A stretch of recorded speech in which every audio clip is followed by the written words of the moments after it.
So high everyone, এবার তোমাদের first semester ক্যাকাটোমি ইউনিভার্সিটি এডুকেশন অনার্স এবং জেনারেল পেপারের সাজেশন দিয়ে দেবো। তাদের ফার্স্ট সেমিস্টারে এডুকেশন অনার্স বা ডিএসসি অন আছে, বা যাদের ফার্স্ট সেমিস্টারে এমডিসি আছে, বা যাদের মাইনর আছে, তারা তোমরা কিন্তু সবাই সাজেশনটা ফলো করতে পারো, তার কারণ তোমাদের সিলেবাসটা কিন্তু একই। এবার যে পেপারসগুলো বললাম, তোমাদের তিনটে পেপারস বললাম, যে তিনটে পেপারস পরীক্ষা হবে তোমাদের, এবং তিনটে পেপারসের কিন্তু কোশ্চেন সেট আলাদা হবে। তো একটা সিলেবাসের উপরে যখন তিনটে পেপারস হচ্ছে, তোমাদের কিন্তু কোশ্চেন একটুখানি বেশি পড়তে হবে। যারা অনার্স নিয়ে পড়ছে তাদের জন্য বলছি। যারা জেনারেল রয়েছে, তোমরা হচ্ছে কি যে পরীক্ষার পরে এই প্রশ্নগুলো আপাতত পড়ো, পরীক্ষার পরে অনার্সদের পরীক্ষা হয়ে যাওয়ার পরে তোমরা কিন্তু একটুখানি কমেন্ট করে জানাবে, তোমাদের জন্য একটা সেপারেট ভিডিও বানিয়ে দেবো। ওকে, সো দেখো তোমাদের কোশ্চেন প্যাটার্ন কী আছে। তোমাদের মানে 10 মার্কসের তিনটে প্রশ্ন লিখতে হবে, সে অনার্স হোক, জেনারেল হোক, মাইনর হোক, সবারই সেম। চারটে প্রশ্ন হচ্ছে, তিনটে প্রশ্ন লিখতে হবে। এবং অনেক সময় কি হয়, যে কোনো মানে তোমাদের কটা চ্যাপ্টার দেখো, 3 চ্যাপ্টার। তো অনেক সময় কি হয়, 3 চ্যাপ্টার মধ্যে যে কোনো একটা চ্যাপ্টার থেকে দুটো প্রশ্ন দেয় 10 মার্কসের, এবং বাকি ধরো 4টে অধ্যায়, 1 2 3 4। সো অনেক সময় কি হয়, তো হচ্ছে কি যে ধরো মানে 4টে অধ্যায় থেকে 4টে প্রশ্ন দেয় অনেক সময়। অনেক সময় কি করে, এই সো 3টে অধ্যায় থেকে 3টে প্রথমে প্রশ্ন দিয়ে দেবে, আর যে কোনো একটা প্রশ্ন থেকে আর একটা প্রশ্ন দেবে, তো 4টে প্রশ্ন দেয়। সো আমি তোমাদেরকে বলবো যে প্রথম চ্যাপ্টার এবং দ্বিতীয় চ্যাপ্টার খুব ভালো করে করে নাও। তৃতীয় চ্যাপ্টারে শুধু ইম্পর্টেন্ট প্রশ্নগুলো করো, তাহলে কিন্তু তুমি 100% কমন পেয়ে যাবে। বাট প্রথম চ্যাপ্টার, আরেকবার বলে দিই, প্রথম চ্যাপ্টার এবং সেকেন্ড চ্যাপ্টার খুব ভালো করে নাও, 10 মার্কস বা 5 মার্কসের যে প্রশ্নগুলো দিয়েছি আমি। এবং লাস্ট চ্যাপ্টারটা হচ্ছে কি ব্রড প্রশ্নগুলো, ইম্পর্টেন্ট প্রশ্নগুলো পড়ে নাও, তাহলে আর কোনো প্রশ্ন করতে হবে না, এবং যাদের পড়া হয়ে গেছে সবগুলো প্রশ্নই করতে পারো। ঠিক আছে, চলো এবার সাজেশন দেখে নিই। প্রথম অধ্যায় থেকে, অধ্যায় ভিত্তিক আমি সাজেশন রেখেছি, প্রথম অধ্যায় থেকে 10 মার্কসের প্রশ্নগুলো দেখে নাও। প্রথম অধ্যায়ে আধুনিক ধারণা অনুযায়ী শিক্ষা বলতে কী বোঝো, শিক্ষার প্রকৃতি আর পরিধি ডিসকাস করো।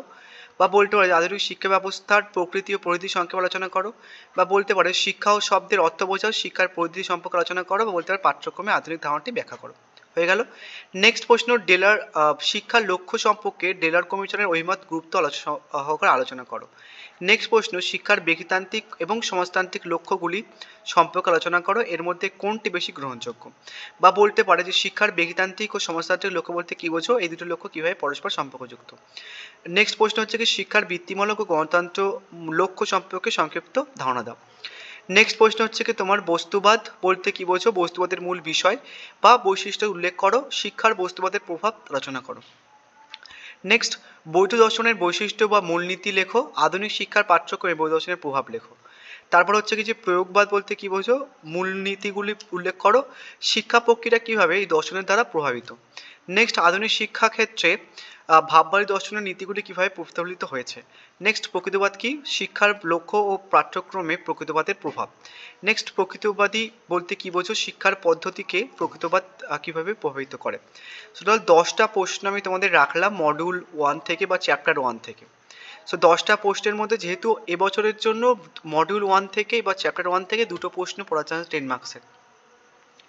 তোমাদের 10 মার্কসের টোটাল মানে 4টে প্রশ্ন আসবে। তো সো টোটাল এই বছরে সেম সিলেবাস থেকে 4টে পরীক্ষা হবে, জানো তো। মানে তোমাদের 3টে ফার্স্ট সেমিস্টারে, 3টে অনার্স এমডিসি মাইনর, এবং থার্ড সেমিস্টারের মাইনরদের।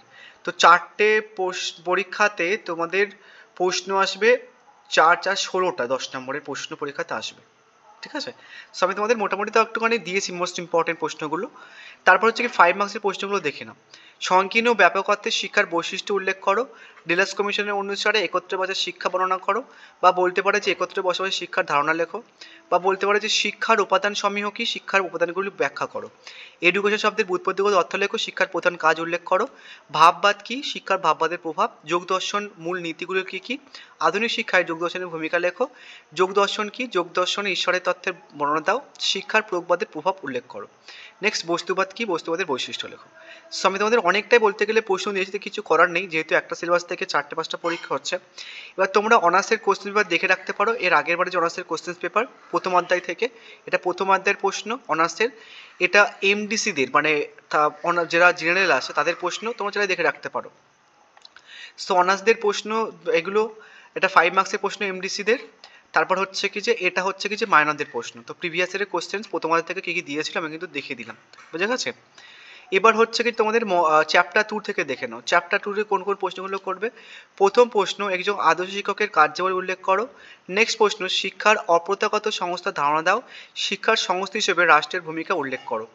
নেক্সট হচ্ছে কি যে পাঠ্যক্রমের আধুনিক ধারণাটি লেখো, বিভিন্ন ধরনের পাঠ্যক্রমের সংক্ষিপ্ত আলোচনা করো। বা বলতে পারি যে পাঠ্যক্রমের যে কোনো 5টি প্রকার, বা বলতে পারি পাঠ্যক্রম কি একটি আদর্শ পাঠ্যক্রম গঠনের মূলনীতি বা বৈশিষ্ট্য সংক্ষেপে লেখো। নেক্সট হচ্ছে কি বলতে পারে যে সহপাঠ্যক্রমের কার্যাবলী কি, এর প্রভাবের উল্লেখ করো বা সেগত তাৎপর্য লেখো। বা বলতে পারে বিদ্যালয়ে সহপাঠ্যক্রমিক কার্যাবলীর ভূমিকা লেখো। তারপর হচ্ছে কি শিক্ষাক্ষেত্রে সহপাঠ্যক্রমিক কার্যাবলী যে কোনো 5টি গুরুত্ব লেখো। নেক্সট প্রশ্ন, প্রথাগত শিক্ষার বৈশিষ্ট্য বা সীমাবদ্ধতা। নেক্সট হচ্ছে কি যে প্রথাবর্জিত বা অনিয়মিত শিক্ষার বৈশিষ্ট্যগুলি কী কী, এই শিক্ষার সুবিধা অসুবিধা আলোচনা করো। নেক্সট এবার 5 মার্কসের প্রশ্নগুলো দেখে নাও। প্রথম হচ্ছে কি শিক্ষার প্রধান উপাদান, শিক্ষার উপর বংশগত পরিবেশের প্রভাব, একজন শিক্ষকের গুণাবলী বা দেন সহপাঠ্যক্রমিক কার্যাবলী শিক্ষকদের গুরুত্ব, একজন আদর্শ শিক্ষকের দায়িত্ব, শিক্ষা শব্দের অর্থ কি, পরিধি লেখো, সহপাঠ্যক্রমিক কার্যাবলী প্রকারভেদ, প্রথাগত পদ্ধতির মধ্যে তুলনা। আর নেক্সট হচ্ছে কি প্রথাগত শিক্ষার বৈশিষ্ট্য, দূরশিক্ষা। এবার দেখো তোমাদের হয়তো অনেকের মনে হতে পারে যে প্রশ্ন একটুখানি বেশি দিয়েছে। দেখো কিছু করার নেই, আমাকে 4টে পেপারসের সাজেশনস বানাতে হচ্ছে একসাথে। তার কারণ তোমাদের যে প্রশ্নগুলো আসবে সেগুলো মাইনরদের আসবে না, বা মাইনরদের যে প্রশ্নগুলো হবে সেগুলো তোমাদের আসবে, সেটাতে বলা মুশকিল, তাই না? বাট এটা বলতে পারি যে নর্মালি হচ্ছে কি যে যদি মডিউল 1 আর মডিউল 2 অব্দি সাজেশনস দিলাম, এই কোশ্চেন্সগুলোর বাইরে আর মোটামুটি কোনো প্রশ্ন আসবে না। সো একটুখানি বেশি প্রশ্ন হলেও কিন্তু তোমরা এগুলো করে নেবে। তো আর একবার বলে দিই প্ল্যানিংটা, দুটো চ্যাপ্টার খুব ভালো করে নেবে, সবকটা 5 এবং মানে 10 মার্কসের প্রশ্ন খুব ভালো করে নেবে, যাদের কিচ্ছু পড়া হয়নি বা যাদের কম পড়তে চাইছো। তারপরে 3 নম্বর অধ্যায় থেকে মোস্ট ইম্পর্টেন্ট প্রশ্নগুলো করে রাখবে, বা 10 মার্কসের প্রশ্নগুলো করে রাখো, লাস্টের দিকে এগুলো না করলেও চলবে। বুঝা গেছে? এবার হচ্ছে কি যে চ্যাপ্টার 2 থেকে অনার্সদের প্রশ্নগুলো দেখে নাও। এগুলো হচ্ছে কি এই দুটো প্রশ্ন অনার্সদের এসেছিল চ্যাপ্টার 2 থেকে, এগুলো হচ্ছে কি এমডিসিদের এসেছিল চ্যাপ্টার 2 থেকে, এগুলো হচ্ছে কি যে মাইনরদের এসেছিল চ্যাপ্টার 2 থেকে। বুঝা গেছে? এবার চ্যাপ্টার 3 থেকে দেখে নাও। চ্যাপ্টার 3 এর ফার্স্ট প্রশ্ন, শিশুকেন্দ্রিক শিক্ষা বলতে কি বোঝো, শিক্ষার প্রধান বৈশিষ্ট্য, খেলাভিত্তিক শিক্ষার ধারণাটি ব্যক্ত করো, কিন্ডারগার্টেন শিক্ষার বৈশিষ্ট্য, মন্তেশ্বরী শিক্ষা পদ্ধতির উল্লেখ করো, কিন্ডারগার্টেন মন্তেশ্বরীর মধ্যে পার্থক্য, প্রজেক্ট বা প্রকল্প পদ্ধতি কি, এই পদ্ধতি বিভিন্ন স্তর আলোচনা করো, শিক্ষা এই পদ্ধতিগুলোর গুরুত্ব লেখো। 5 মার্কসের প্রশ্ন দেখে নাও, খেলা ও কাজের মধ্যে পার্থক্য, শিশুকেন্দ্রিক ও জীবনকেন্দ্রিক শিক্ষার পার্থক্য, প্রকল্প বৈশিষ্ট্য আলোচনা করো, প্রকল্প পদ্ধতির স্তর। সো এই ছিল ওভারঅল সাজেশন, তোমরা এটার থেকেই 100% কমন পেয়ে যাবে, সে 4টে পেপারস হোক বা 5টা পেপারস হোক, ঠিক আছে? সমস্ত পেপারসকে মাথায় রেখে কিন্তু করা হয়েছে, যারা অনার্স তারাও কিন্তু সাজেশনটা ফলো করতে পারে। এবং আরেকটা জিনিস তোমাদের বলে দিই, আগের যে আমাদের হোয়াটসঅ্যাপ গ্রুপ ওটা হচ্ছে কি যে ব্যান হয়ে গেছে, বাট তোমরা চাইলে নোটসটাও কিন্তু কিনতে পারো। এখন যেহেতু কালকেই পরীক্ষা, নোটস 100 টাকা মতো নেওয়া হচ্ছে, যারা নোটস নেবে এই নাম্বার হোয়াটসঅ্যাপ করতে পারো। আগের হোয়াটসঅ্যাপটা টোটালি ব্যান হয়ে গেছে, আমি কোনো অ্যাক্সেস করতে পারছি না। So thank you.